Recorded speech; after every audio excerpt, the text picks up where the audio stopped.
नमस्कार। ये रामायण कथा पूरी तरह से श्रीमद् वाल्मीकि रामायण के ऊपर आधारित है। यदि आप इसका निरंतर श्रवण करते रहना चाहते हैं तो इस चैनल को सब्सक्राइब जरूर कर लें और आगे आने वाले सभी पॉडकास्ट के नोटिफिकेशन के लिए बेल आइकन को भी जरूर से प्रेस कर दें। अब हम सुनेंगे 51वां सर्ग, श्री राम के बंधन मुक्त होने का पता पाकर चिंतित हुए रावण का धूम्राक्ष को युद्ध के लिए भेजना और सेना सहित धूम्राक्ष का नगर से बाहर आना। उस समय भीषण गर्जना करते हुए महाबली वानरों का वो तुमुल नाद राक्षसों सहित रावण ने सुना। मंत्रियों के बीच में बैठे हुए रावण ने जब वो स्निग्ध गंभीर घोष वो उच्च स्वर से किया हुआ सिंहनाद सुना तब वो इस प्रकार बोला।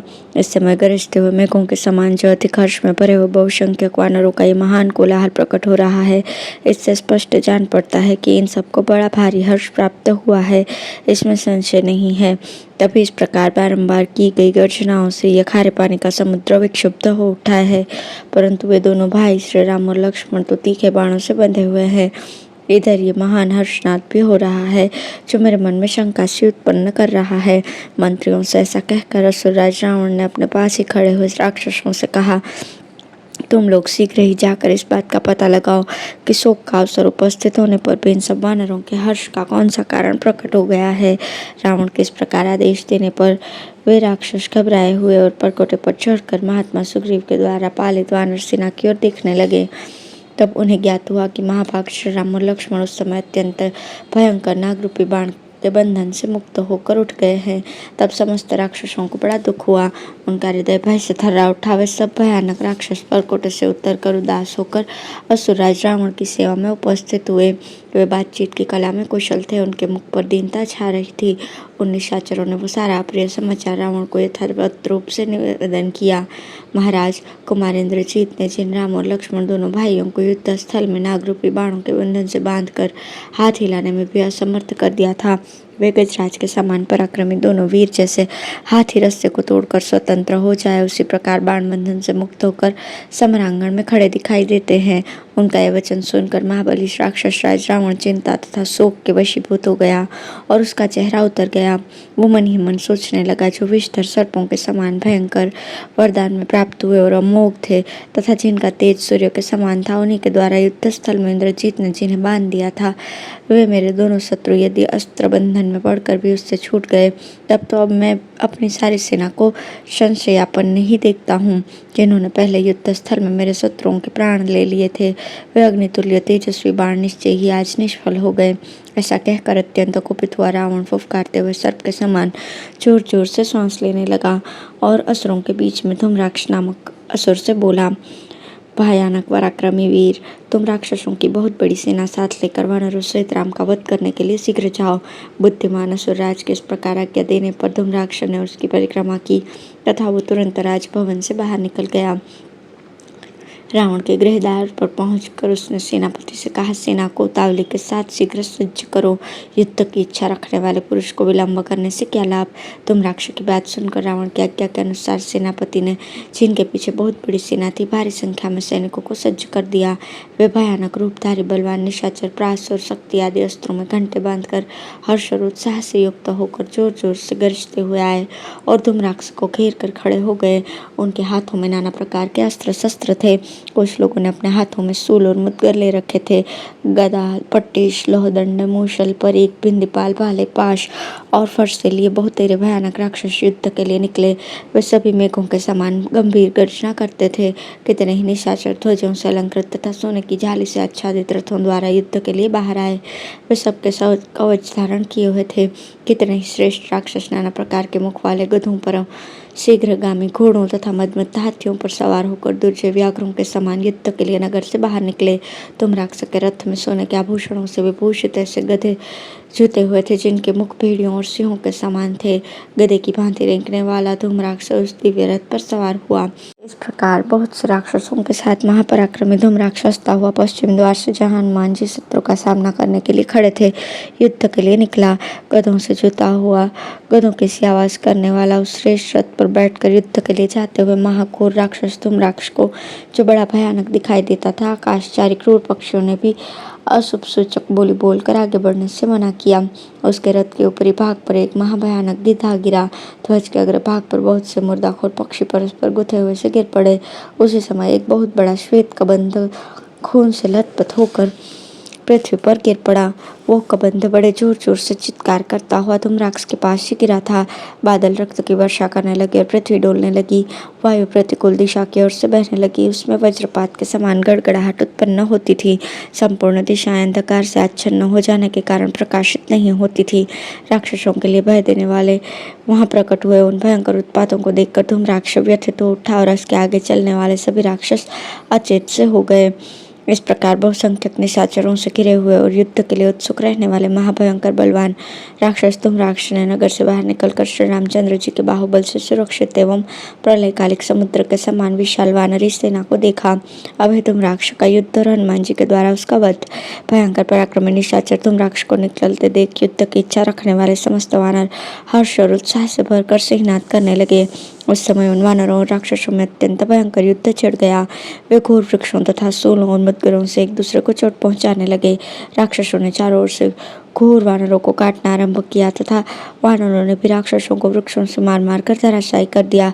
क्रोध से भरे हुए राक्षसों ने अपने कंकपत्र युक्त सीधे जाने वाले घोर एवं तीखे बाणों से वानरों को गहरी चोट पहुंचाई। राक्षसों द्वारा भयंकर गदाओं, पट्टिशों, कूट, मुदगरों, घोर परिकों और हाथ में लिए हुए विचित्र त्रिशूलों से विदीर्ण किए जाते हुए वे महाबली वानर अमर्ष्य जनित उत्साह से निर्भय की भांति महान कर्म करने लगे। बाणों की चोट से उनके शरीर छिद गए थे। शूलों की मार से देह विदीर्ण हो गए थे। इसी अवस्था में उन वानर युद्धपतियों ने हाथों में वृक्ष और शिलाएं उठाई। उस समय उनका वेग बड़ा भयंकर था। वे जोर जोर से गर्जना करते हुए जहां तहां वीर राक्षसों को पटक पटक कर मथने लगे और अपने नामों की भी घोषणा करने लगे। नाना प्रकार की शिलाओं और बहुत सी शाखा वाले वृक्षों के प्रहार से वहां वानरों और राक्षसों में घोर एवं अद्भुत युद्ध होने लगा। विजय उल्लास से सुशोभित होने वाले वानरों ने कितने ही राक्षसों को मसल दिया। कितने ही रक्तभोजी राक्षस उनकी मार खाकर अपने मुख से रक्त वमन करने लगे। कुछ राक्षसों की पसलियां फाड़ डाली गई। कितने ही वृक्षों की चोट खाकर ढेर हो गए। किन्हीं का पत्थरों की चोटों से चूर्ण बन गया और कितने ही दांतों से विदीर्ण कर दिए गए। कितनों के ध्वज खंडित करके मसल दिए गए।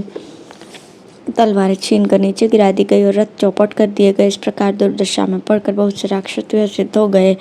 वानरों के चलाए हुए पर्वत शिखरों से कुचल दिए गए। पर्वताकार गजराजों, घोड़ों और घुड़सवारों से वो सारी रणभूमि पट गई। भयानक पराक्रम प्रकट करने वाले वेगशाली वानर उछल उछल कर अपने पंजों से राक्षसों के मुंह नोच लेते या विदीर्ण कर देते थे। उन राक्षसों के मुखों पर विषाद छा जाता। उनके बाल सब और बिखर जाते और रक्त की गंध से मूर्छित होकर पृथ्वी पर पड़ जाते थे। दूसरे भीषण पराक्रमी राक्षस अत्यंत क्रुद्ध होकर अपने वज्र सदृश कठोर तमाचों से मारते हुए वहां वानरों पर धावा करते थे। प्रतिपक्षी को वेगपूर्वक गिराने वाले उन राक्षसों का बहुत से अत्यंत वेगशाली वानरों ने लातों, मुक्कों, दांतों और वृक्षों की मार से घोर संहार किया। अपनी सेना को वानरों द्वारा भगाई गई देखकर राक्षस शिरोमणि धूम्राक्ष ने युद्ध की इच्छा से सामने आए हुए वानरों का रोषपूर्वक संहार आरंभ किया।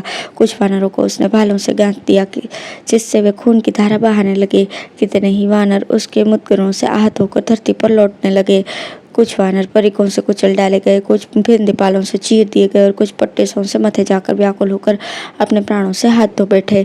कितने ही वानर राक्षसों द्वारा मारे जाकर खून से लथपथ होकर पृथ्वी पर सो गए। कितने ही क्रोध में भरे राक्षसों द्वारा युद्ध स्थल में खदेड़े जाने पर कहीं भागकर छिप गए। कितनों के हृदय विदीर्ण हो गए। कितने ही एक करवट से सुला दिए गए तथा कितनों को त्रिशूल से विदीर्ण करके धूम्राक्ष ने उनकी आंतें बाहर निकाल दी। वानरों और राक्षसों से भरा हुआ वो महान युद्ध बड़ा भयानक प्रतीत होता था। उसमें अस्त्र शस्त्रों की बहुलता थी तथा शिलाओं और वृक्षों की वर्षा से सारी रणभूमि भर गई थी। वो युद्ध रूपी गांधर्व अद्भुत प्रतीत होता था। धनुष की प्रत्यंचा से जो टंकार ध्वनि होती थी वही मानो वीणा का मधुर नाद था। हिचकियां ताल का काम देती थी और मंद स्वर से घायलों का जो कराहना होता था वही गीत का स्थान ले रहा था। इस प्रकार धनुष हाथ में लिए धूम्राक्ष ने युद्ध के मुहाने पर बाणों की वर्षा करके वानरों को हंसते हंसते संपूर्ण दिशाओं में मार भगाया। धूम्राक्ष की मार से अपनी सेना को पीड़ित एवं व्यथित हुई देख पवन कुमार हनुमान जी अत्यंत कुपित हो उठे और एक विशाल शिला हाथ में लेकर उसके सामने आए। उस समय क्रोध के कारण उनके नेत्र दुगने लाल हो रहे थे। उनका पराक्रम अपने पिता वायु देवता के ही समान था। उन्होंने धूम्राक्ष के रथ पर वो विशाल शिला दे मारी। उस शिला को रथ की ओर आती देखकर धूम्राक्ष बड़ी हड़बड़ी में गदा लिए उठा और वेगपूर्वक रथ से कूदकर पृथ्वी पर खड़ा हो गया। वो शिला, पहिए, कुबर, अश्वध्वज और धनुष सहित उसके रथ को चूर चूर करके पृथ्वी पर गिर पड़ी। इस प्रकार धूम्राक्ष के रथ को चौपट करके पवन पुत्र हनुमान ने छोटी बड़ी डालियों सहित वृक्षों द्वारा राक्षसों का संहार आरंभ किया। बहुतेरे राक्षसों के सर फूट गए और वे रक्त से नहा उठे।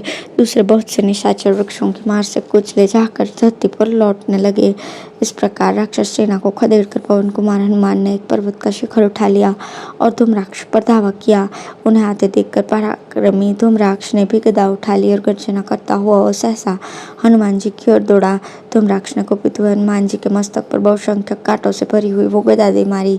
भयानक वेग वाली उस गदा की चोट खाकर भी वायु के समान बलशाली कपिवर हनुमान ने वहां इस प्रकार को कुछ भी नहीं गिना और धूम्राक्ष के मस्तक पर वो पर्वत शिखर चला दिया।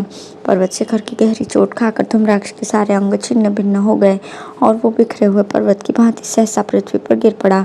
धूम्राक्ष को मारा गया देख मरने से बचे हुए निशाचर भयभीत होकर वानरों की मार खाते हुए लंका में घुस गए। इस प्रकार शत्रुओं को मारकर और रक्त की धारा बहाने वाली बहुत सी नदियों को प्रवाहित करके महात्मा पवन कुमार हनुमान यद्यपि शत्रुवध जनित परिश्रम से थक गए थे, तथापि वानरों द्वारा पूजित एवं प्रशंसित होने से उन्हें बड़ी प्रसन्नता हुई। इस प्रकार श्री वाल्मीकि निर्मित रामायण आदि काव्य के युद्धकांड में 52वां सर्ग पूर्ण हुआ। धन्यवाद।